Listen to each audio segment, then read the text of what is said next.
The Barbados Youth Service is set to receive a multi-million-dollar home in the near future. Minister of Culture, Sport and Youth Stephen Lashley made the disclosure at the service's passing out parade for the September 2016 intake. That permanent home will cost approximately 4.8 million Barbados dollars.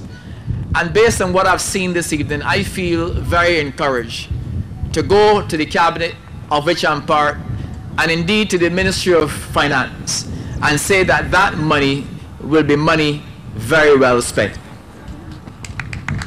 And once complete, Mr. Lashley says the facility will allow the service to boost the number of recruits. A permanent home will allow the Barbados Youth Service to host 2 intakes per year, catering to 120 persons per intake, or 240 persons per year, instead of the current intake of only 80 persons annually. Well, health officials have not received any reports of illness or any other medical challenge related to the issues on the South Coast. That's in spite of being on high alert in the event that any are received. This from Chief Medical Officer Dr. Joy St. John. She says, however, that environmental health officers have stepped up their surveillance at the Worthing Beach and the surrounding areas, even increasing the number of foot patrols being conducted. We were especially concerned about the possibility of any backup into the actual businesses rather than just the car parks, and we were able to find out that that was not the case. There were no backups into any of the restaurants. That's why our only action was the closure of the beach so far. If there were any other health issues that were identified to us or discovered by the environmental health officers, we would have acted. Well, in the meantime, the acting director of the Environmental Health Department, Anthony Headley, said 4 tests have been conducted on the water at Worthing Beach. He says the results were all well within the accepted standards set by the United States Environmental Department as well as the World Health Organization. For the fecal coliform results, the maximum result that we received from the sampling program was 220, and for the single sample limit, which is 400.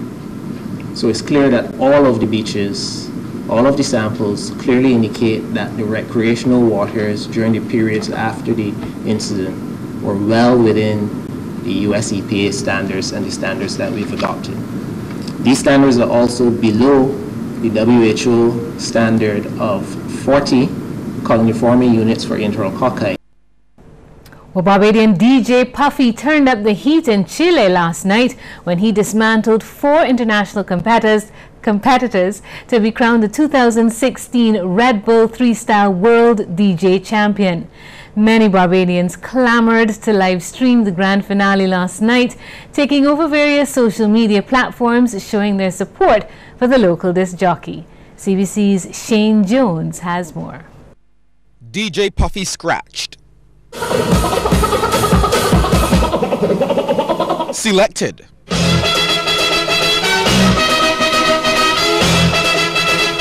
And hyped his way to the Red Bull 3-Style title.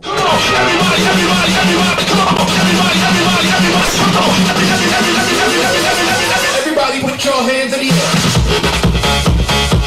The 25-year-old Barbadian reached the final against the odds after qualifying for the preliminaries as a wild-card entry. However, he quickly won the hearts of the Chilean crowd, exposing them to a set pregnant with Caribbean culture. And by the time he performed in position number 4 for the big final, he was the crowd favorite, with chants of DJ Puffy filling the venue. Puffy gave a high-energy performance, which included soca plates from Rupi and King Bubba.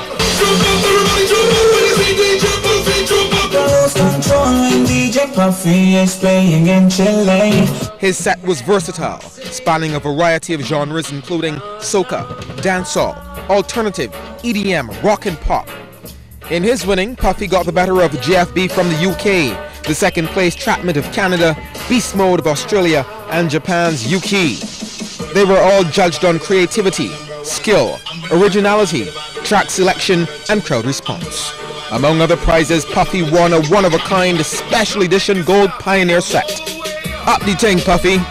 Shane Jones, CBC News. Well, that's an achievement indeed. Giving back to the community is how the Yellow Bird Hotel is choosing to celebrate its 20th anniversary. The South Coast Hotel has decided to help paint the St. Lawrence Primary School. The owner of the Yellow Bird, Geeta Chatrani, explained how they made the decision.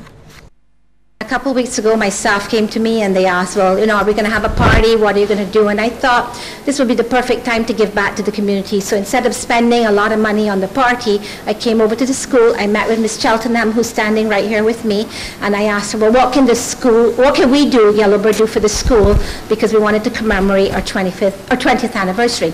And I was hoping she'd say something like a computer, and I could just pop up the road to the computer store and buy one. But she was, you know, her wish was to see the school painted.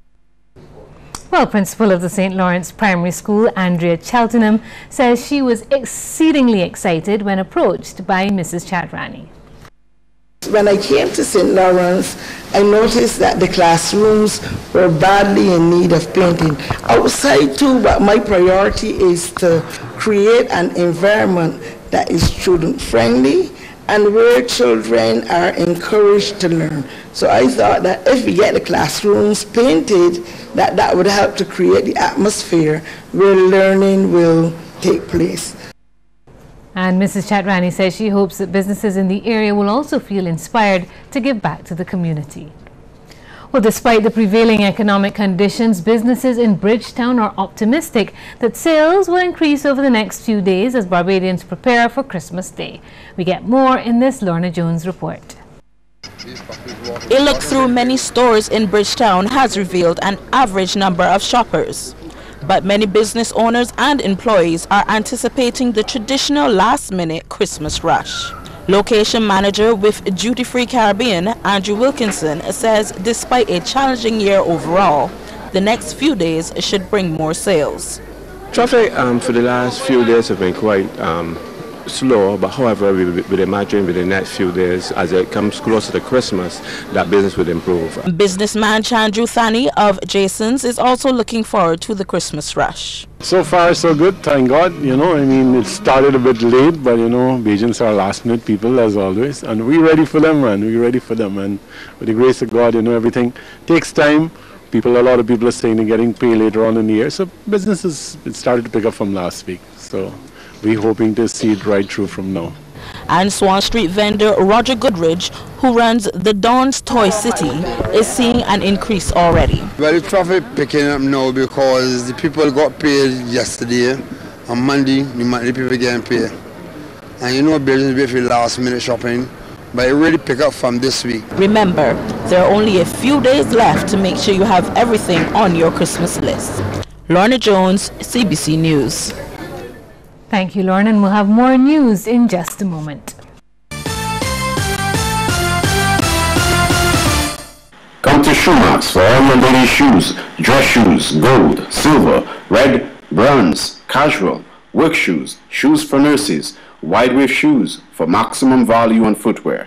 Like us on Facebook and follow us on Instagram, Shoemax Barbados. Come check us out at Dow's House, Palmetto Street, Bridgetown.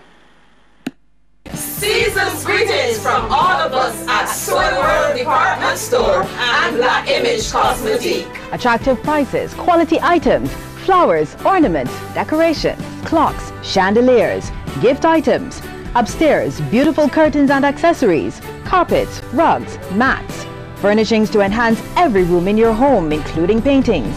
Sewing World and Black Image, Upper Swan and James Street for service satisfaction and saving. A lot of people think that fast bikes are cool, and the girls sure like the guys who ride them. But like so many things about life, you gotta be careful. Having sex without a condom is like riding a bike without a helmet. It's just plain dumb. It's okay to have fun as long as you're smart about it. My name is Daniel the Lion Fortress, and I'm different, and I'm making a difference. Live up, love, protect, respect.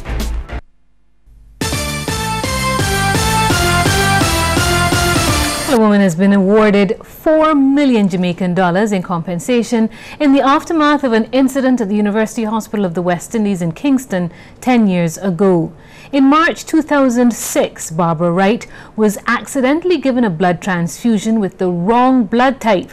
She later sued the hospital, claiming that she suffered both physical and mental injury. Wright claimed that she suffered from hypertension and post-traumatic stress disorder, among other ailments. She was supported by medical reports from 2 psychiatrists, which stated that she needed future therapy in order to cope with the side effects.